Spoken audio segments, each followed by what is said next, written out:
Hey y'all, this is Country Kaz, and I'm going to be reviewing the AGM M4 Gas Blowback Rifle. So this is the box that it comes in.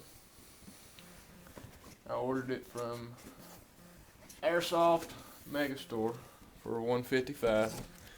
Yeah, I know it's usually $200, but I got it for $155. Can't tell you how I got it. I'd have to kill you, but that's alright. But this is how it comes packaged. Of course, the gun will be in here. The gun's laying over there right now. Comes with the instruction manual. The only English is AGM Series Gas Gun Manual. That is the only English in this book. Some nice pictures though, but not much on any English. Anyway, you'd have the gun right here, of course. You got a sling. And they give you some BBs and this handguard. You can see I ordered the number 061 instead of the RIS version, but I decided this was too cheap looking, so I got me a Echo 1 steel 4 RIS on the 4 sides, and it comes with 4 rail covers. So anyway, the rest of the stuff you get in the box, you get a neat little speed loader for the gas magazine right here. You just stick it on there. Fits really nice. The magazine, pretty heavy magazine. I weighed the gun with the magazine and my grenade launcher on it, and it was right at 14 pounds. So you take off the grenade launcher, you're looking about 10 to 12 pounds. But for the main attraction right here, this will be the gun. It's fully metal. I put a rail on top of the rail mount here. I had to buy a new carrying handle because the rail mount wouldn't fit on the carry handle that the AGM come with. It was just too small, too narrow, so figure that out. I don't know. But we'll go ahead and review the gun. Yes, we'll start from the stock. Stock, 6th position, just like all M4s. And if you ever want to take the stock off, instead of pulling the lever this way, pull it down. It'll come straight off. Put it back on, do the same. Pull down, slide it off. Then we got the pistol grip, which is I think they call it nylon, like a nylon plastic. That's alright though, nylon fiber plastic. So is the stock, it's plastic too, but the rest of it's metal except for the rail covers, of course. Got the selector switch, nice click to it. For it to be in safe, you have to cock the gun with the charging handle. As you can see, it's metal. Other side, you got printed on auto semi safe. Dust cover, metal. And you pull the charging handle, the bolt, it's metal. Then, start back on this side. We got the bolt catch. When you have a magazine in it and you pull this back, it will catch. And you have the magazine release, it's metal. And I would replace the bolt catch. The AGM, it's just terrible quality, but it's it'll work for a little while. But I'd go ahead and replace it with the GMP.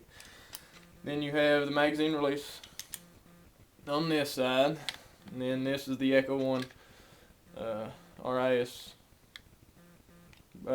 handle. Also, right here on the AGM, right where the rails are, or if you get the 061 model, where the handguards are, is where the hop-up is. You just pull your delta ring back. This is my Echo 1 steel RIS. Has a top, and then the tri-bottom. There's 3 of them on the bottom. I like it pretty good. That way it can hold the grenade launcher. Your hop-up is right here. I'd suggest replacing it. Get you a GMP. You can get them off of Hobby Asia. You can search the net, I'm sure you can find them just about anywhere. Right there's where your hop-up's at. Then we got the sight, iron sight, the barrel, metal, and the flash hider. I'm not going to change the flash hider right now because I'm going to get me a Mad Bull silencer. But we're going to show you some of the smaller stuff, more of the ins and outs of the gun. Magazine. Pretty hard to gas up. The first time I tried to do it, I just got my bottle of green gas, stuck it in here, and it started shooting out the top. Didn't know what in the world was going on. So I messed with the magazine a little bit, and this button right here. Right here. If you hold it down just for a second and then stick your bottle of green gas in it, it will gas up. So you just hold this down, stick your green gas, and now it gases up. Just right there. Hold that button down right there. Then you've got the bolt, like for the bolt. If you want the bolt catch to work properly, you see this little switch right here. It has to be all the way back. If it's forward, the bolt catch won't catch. So you can be able to dry fire the gun. But if you want it to catch, bring it all the way back. Right here, when I was showing you about the magazine, you couldn't really see it real well. This little button right here is what you have to hold down for the first couple times that you gas up the magazine. Right there. Just hold that down and then put the gas in it. And then if you couldn't see real well, on the first time I showed you, this little button right here is what stops the bolt. You flip it all the way to the front if you don't want it to catch. Push it all the way back if you do want it to catch. And that's just about it for the AGM. We'll show it firing here just for a second. The gun's already cocked, so you just slide the magazine in. Turn this up so you can see. Pull it back, and it stops. You can go ahead and push the charging handle back in. You don't have to leave it out. Then, on this side, right here, the bolt catch. Go ahead and press it. And you're ready to fire. So we'll show it firing here. We'll turn it to semi-automatic. We'll fire a couple rounds.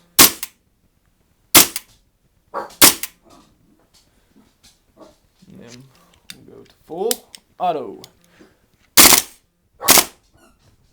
And now, since there's I had my hand on the bolt catch, so that way I could dry fire it. You just hold it, so that way it won't. And if you let off, that's what happens. Press it again. And put the dust cover back up. Also, with the magazine, when you first get the gun, it's going to be pretty hard to put in and take out. So just slide it up in there. Cock it for the first time. Did you hear the click? Then, before you fire, you have to cock it to load the chamber of the round. And now you can see that the bolt stop is back. You click it, and then you're ready to fire. After you've fired a couple, you press the magazine release, and I figured it's easier if you push up on the magazine, then pull out. Makes it a lot easier to take out. Here's the firing of the M4 Gas Blowback. I got BBs in it. And here's what I'm shooting at. You just get you some, if anybody wants to know how to make a like a target like this, it's 42 inches across. I think it was 60 inches high. And if anybody wants to know, just send me a message. I'll show you how to do it. But here's what I was shooting at.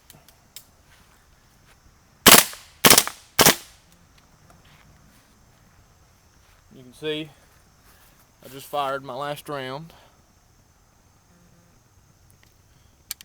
and the bolt catch worked. Put it right back up. My target here, it has a mesh on the sides and on the bottom, so that way, if you want to, if you buy you some BBs that you just want to practice with, I'd suggest a real heavy grade BB, probably 0.25 grams, something like that. When you shoot, I've got like I guess you could compare it to a linoleum flooring on the back, and it absorbs the BB pretty good, and it just drops it straight down on the ground. Then where I have the mesh on the bottom, it never touches any dirt, and I have a collector tube where I can reuse the BBs for practice. I don't suggest using real low quality BBs because after they fire once, then it's probably the end of them. But you can reuse them 2 or 3 times if they're pretty heavy BB, 0.25, 28, somewhere around there.